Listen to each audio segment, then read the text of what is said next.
নমস্কার। ভালো থাকুক পৃথিবীর সমস্ত মায়েরা। আর প্রথমেই আমি ক্ষমা চেয়ে নিচ্ছি যে আমি শুক্রবার দিনকে ভিডিও দিতে পারিনি, কারণ সেই দিনকে বাড়ির অবস্থা মারাত্মক খারাপ হয়ে গিয়েছিল। বাড়িতে কারেন্ট ছিল না, মানে প্রচুর গণ্ডগোল হয়ে গিয়েছিল। তো আজকে আমি যে বিষয়টা নিয়ে কথা বলবো সেটা হচ্ছে পোস্টমর্টম থেকে পোস্টমর্টম। তো আপনারা হয়তো ভাবছেন যে এটা কীরকম কথা হলো। পোস্টমর্টম তো একটা মায়েদের এক ধরনের ডিপ্রেশন, আর পোস্টমর্টম তো এসব সব দেহের সঙ্গে হয়, এটার সঙ্গে এটার কী সম্পর্ক? তো আপনারা ভালো করে ভেবে দেখুন, একটা মেয়ে যখন সন্তানের জন্ম দেয়, তা সে নর্মাল ডেলিভারি হোক কিংবা সিজার করেই হোক, তারপরে সে অর্ধমৃতই হয়ে যায়। এবং এই অর্ধমৃত হওয়া পর্যন্তই শেষ নয়, এরপরে তাকে বিভিন্ন ধরনের পরীক্ষার মধ্যে দিয়ে যেতে হয়।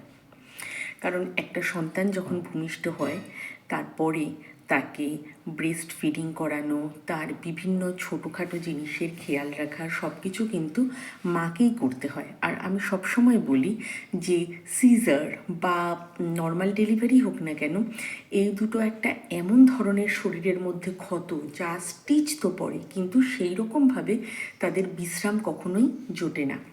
কারণ এই সময় আপনি বিশ্রামটা নেবেন কি করে? আপনার তো বাচ্চার বিভিন্ন জিনিসের দেখাশোনা করতে হবে, তাই না? এরপরে বাচ্চা যতদিন আপনার শরীরের মধ্যে ছিল, ততদিন সবাইয়ের অ্যাটেনশন ছিল আপনার ওপরে। আপনি কীরকম খাচ্ছেন, আপনি কীরকম থাকছেন, আপনার ঘুম হচ্ছে কি না, এই সমস্ত বিষয় নিয়ে সবাই চিন্তা করত। কিন্তু যখনই সন্তান ভূমিষ্ঠ হয়ে গেল, তখন কিন্তু সেই চিন্তাটা পুরোপুরি শিফট হয়ে যায় সন্তানের দিকে। সে কীরকম রয়েছে, সে ঠিকমতো খাচ্ছে কি না, তার ওজন ঠিকমতো বাড়ছে কি না, তার ঠান্ডা লেগে গেল কি না, তার পায়খানা ঠিকমতো হলো কি না, এইসব বিভিন্ন বিভিন্ন বিভিন্ন জিনিস, পুরো ফোকাসটাই গিয়ে শিফট হয়ে যায় বাচ্চার ওপরে। আপনার তখন যত্ন নেবার মতো চিন্তা খুব কম জনেরই থাকে। যদি আপনি আপনার মায়ের কাছে থেকে থাকতে পারেন তাহলে খুবই ভালো, সে আপনার চিন্তা করবে। আর যদি কোনো কারণে আপনার মা আপনার কাছে না আসতে পারে কিংবা আপনি আপনার মায়ের কাছে যেতে না পারেন, তাহলে কিন্তু অবস্থাটা খুব কঠিন হয়ে দাঁড়ায়। কারণ এই সময় একটা মেয়ের শরীরের থেকে ক্রমাগত রক্ত বেরিয়ে যেতে থাকে, এবং সেই সাথে সাথে হয় কি, তাকে ব্রেস্ট ফিডিংও করাতে হয়। এবং যাদের ব্রেস্ট মিল্ক নাও থাকে, তাদেরকে ফর্মুলা মিল্ক তৈরি করে বাচ্চার জন্য তৈরি করে রাখতে হয়, তাকে সময় মতো দিতে হয়। সে তো নতুন মা, ফলে তার কখন বাচ্চা কীরকম কী রিয়্যাক্ট করবে। কিছু কিছু বাচ্চা আছে, যেরকম আমার বাচ্চা স্পেশালি ছিল, ওর যতক্ষণ না খিদে পেত ততক্ষণ ঠিক আছে, কিন্তু খিদে পেলেই প্রচণ্ড কাঁদতে শুরু করতো। তখন যে আমি ওকে ফর্মুলা মিল্কটা তৈরি করে দেব, সেই সময়টাও যেন ঠিকমতো পেতাম না। আর কখন খিদে পাবে সেটা তো ঠিক বুঝে উঠতে পারতাম না প্রথম দিকে। ফলে এটা আমার জন্য একটা বিরাট বড় ট্রমা ছিল, যে এই বুঝি কান্না শুরু হয়ে গেল, এই বুঝি কান্না শুরু হয়ে গেল। তো এর মধ্যে দিয়ে প্রত্যেক নতুন মায়েরাই যায়, আপনারাও হয়তো যাচ্ছেন। এই সময় আপনার হয়তো মনে হচ্ছে যে আমি পাগল হয়ে যাচ্ছি, আমি আর পেরে উঠবো না। এছাড়া থাকে রাত্রে ঘুম না হওয়া, চুল পড়ে যাওয়া, এগুলো মূলত মায়েদের ক্ষেত্রে তো সেরকম যত্ন হয় না। তো সেই সব যত্ন না হওয়ার কারণে মেয়েদের এই সবের মধ্যে দিয়ে যেতে হয়। তো এগুলো কিন্তু কোনো পোস্টমর্টমের থেকে কম কিছু নয়। এরপরে কি হয়, যদি সন্তানের কোনো গণ্ডগোল হয়, মানে মনে করুন ড্রাইপার র্যাশ হয়ে গেল বা বাচ্চার ঠান্ডা লেগে গেল, সব কিছুর জন্য কিন্তু দায়ী আপনি কিন্তু ঠিকমতো যত্ন নেননি। আর সবাই কিন্তু ঠিক আছে, আপনি কিন্তু ঠিকমতো যত্ন নিতে পারছেন না। সবাইয়ের আঙ্গুল কিন্তু আপনার দিকেই আসবে। আপনি কীরকম আছেন, আপনার মানসিক অবস্থা কীরকম, সেটা কিন্তু কেউ জানতে চাইবে না। পোস্টমর্টম ডিপ্রেশন থেকে যদি বা আপনি বেরিয়ে যান, তাহলেও কিন্তু আপনার উপরে আপনাকে কিন্তু এই পোস্টমর্টমের মধ্যে দিয়ে যেতেই হবে। এবং ভাববেন না এটার কখনো শেষ আছে। বাচ্চা যখন ছোট থাকে তখন আপনার উপরে এক ধরনের আঙ্গুল তোলা হবে, বাচ্চা যখন একটু বড় হবে তখন আপনার উপরে আরেক ধরনের আঙ্গুল তোলা হবে। এই জন্য আপনাকে মনে রাখতে হবে যে কেউ আপনাকে প্রোটেক্ট করুক বা না করুক, আপনাকে কিন্তু নিজের একটা প্রোটেকশন গড়ে তুলতে হবে। নিজের যত্ন নিজেকে নিতে হবে, যে যাই বলুক না কেন। গায়ের চামড়াটা একটু মোটা করে নেবেন, এতে কিচ্ছু যাবে আসবে না। কে কী বলছে না বলছে এইসব বিষয়ে এত কান দেবেন না। কম কথা বলবেন, আর কোন বিষয়ে আপনি হ্যাঁ করবেন, কোন বিষয়ে আপনি না করবেন, সেই সিদ্ধান্তটা একটু ভেবে চিন্তে নেবেন।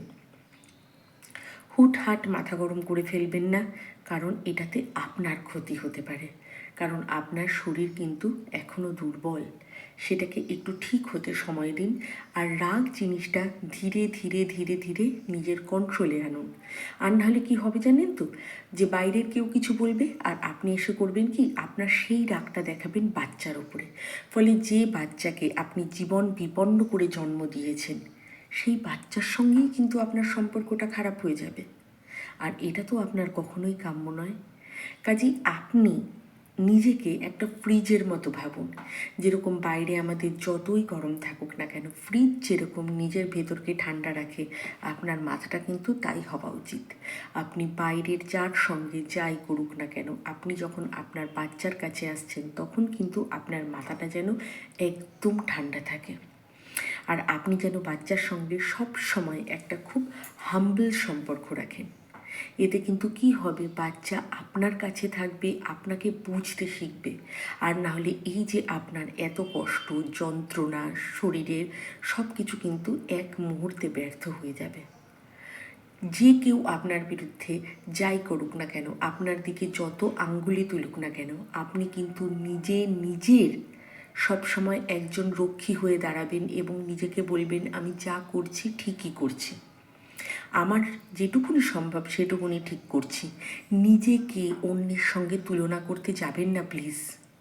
না কোনো সিনেমা দেখে, না কোনো সিরিয়াল দেখে, না কোনো সেলিব্রিটিকে দেখে। আর কাউকে দেখে নিজের ওপরে কোনো এক্সপেরিমেন্টও করতে যাবেন না। মনে রাখবেন, আপনার দায় কিন্তু শুধু আপনারই দায়, আর কেউ কিন্তু এর জন্য কোনো কিছুতে দায় নেবে না। আপনি ভালো থাকলে তবেই কিন্তু আপনার বাচ্চা ভালো থাকবে। আর নিজের যত্ন নেবেন, নিজের যতটা সম্ভব ভালো খাবার খাবেন, যেটুকুনি আপনার পক্ষে সম্ভব। জরুরি নয় যে আপনি এর মতো ডায়েট ফলো করলেন, ওর মতো ডায়েট ফলো করলেন, সেলিব্রিটিদের মতো কিছু করলেন, কোনো দরকার নেই। আপনার যেটুকুনি জোটে আপনি যাই খান সেইটুকুনি ভালোভাবে খান, এবং সবসময় মনের মধ্যে এই বিশ্বাস রাখুন যে আমি যেটা খাচ্ছি সেটা আমার শরীরে পরিপূর্ণভাবে ভালো কাজ করবে। আর জলের ক্ষেত্রে একটা বিশেষ কথা বলে দিই, এই সময়ে কিন্তু যেহেতু মায়েরা নিজের যত্ন বিশেষ নিতে পারে না, জল খাওয়াতে ভীষণ অবহেলা করে। এইটা কিন্তু করবেন না। আপনি যদি যে কোনো অনলাইন স্টোরের মধ্যে জিম বটল বলেন, তাহলেও কিন্তু আপনি একটা সুন্দর বোতল পেয়ে যাবেন, যেখানে 8টা 7টা 9টা এরম করে সময় ভাগ করা থাকে, সেই অনুযায়ী আপনি জল খেতে পারেন। আর যদি সেটা আপনি না করতে পারেন, কারণ সবাইয়ের এরকম আর্থিক পরিস্থিতি নাই থাকতে পারে, তাহলে আপনি সেক্ষেত্রে কী করতে পারেন, এটা তো আমি একটা প্লাস্টিকের বোতল দেখাচ্ছি, কিন্তু যে কোনো বাড়িতেই সসের বোতল কিন্তু থাকে। আপনি একটা নির্দিষ্ট মাত্রা বরাবর একটা যে কোনো 20 টাকার আপনি মার্কার পেন নিয়ে নেবেন, মানে যেগুলো পার্মানেন্ট মার্কার, সেই রকম দিয়ে এখানে 8টা, 2টো দাগের পরে 7টা, এই রকম দাগ করে করে সেটাকে মেনশন করে নেবেন। তাহলে কি হবে, আপনার মাথায় থাকবে যে ও আমি 7টার সময় এইটুকুনি জল খেয়েছিলাম, 8টা বেজে গেছে, 9টা বেজে গেছে, আমার কিন্তু জল খাওয়া হয়নি, আমি তাহলে আবার এইটুকুনি খেয়ে নিই। কারণ মনে রাখবেন, আপনি যত খাবার খাচ্ছেন, আপনি যে ওষুধ খাচ্ছেন, যা কিছু করুন না কেন, জল কিন্তু সেই সব কিছু আপনার শরীরে অ্যাবজর্ব করতে সাহায্য করবে। আর এই সময় জল কিন্তু আপনার শরীরে মারাত্মকভাবে জরুরি, কারণ আপনি ব্রেস্ট ফিডিংও করাচ্ছেন। সব সময় মাথায় রাখবেন যে আমাদেরকে কিন্তু কারোর থেকে এগিয়ে যেতে হবে না, না আমরা কারোর থেকে এগোবো, না আমরা কারোর থেকে পিছোবো। জীবন একটা মাঝামাঝি জিনিস, যেখানে সব সময় আমাদের আগেও অনেকে থাকবে, আমাদের পেছনেও অনেকে থাকবে। কাজেই কারোর কথা শুনে, কাউকে দেখে আপনার ঈর্ষান্বিত হওয়ারও দরকার নেই, আপনার হীনমন্যতায় ভোগারও দরকার নেই। আপনি যেটা করছেন আপনি কিন্তু ঠিকই করছেন। ছোট ছোট বিষয়গুলোর যত্ন নিজের জন্য নিজে নিতে শুরু করুন। বড় স্কিন কেয়ার আপনি ফলো করতে পারছেন না, যেটা একদম সাধারণ সেটুকুনি করুন। মন ভালো রাখার জন্য বেশিক্ষণ মেডিটেশন করতে পারছেন না, আপনার যে পছন্দের গানটা আপনি ভালোবাসেন। বাচ্চা যখন ঘুমোচ্ছে বেশিক্ষণ নয়, 5 মিনিট আপনি সেই গানটা মন দিয়ে শুনুন। আপনি খুব ভালো করে খেয়াল করে দেখবেন যে গানটা আপনি পছন্দ করেন না, আপনি শুধু তার সামনের দুটো লাইনই জানেন, মাঝখানের লাইনগুলো আপনার কিন্তু কিচ্ছু মনে নেই। কিন্তু আজ যখন আপনি সেই গানটা শুনবেন কানের মধ্যে একটু ইয়ারপড দিয়ে, তখন সেই গানের প্রত্যেক কটা লাইনকে খেয়াল করুন, আর সেই সময় শুধু সেই গানটার মধ্যেই হারিয়ে যান। আর কিচ্ছু ভাববেন না।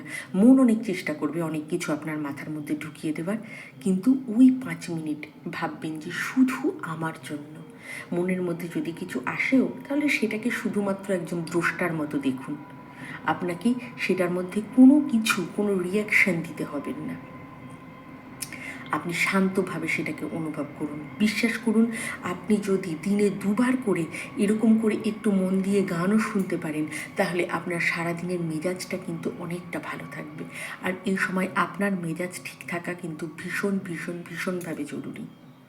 আর যদি কোনো প্রবলেম হয়ে থাকে তাহলে কিন্তু আপনার গাইনোকোলজিস্টের সঙ্গে আপনি অবশ্যই দেখা করবেন।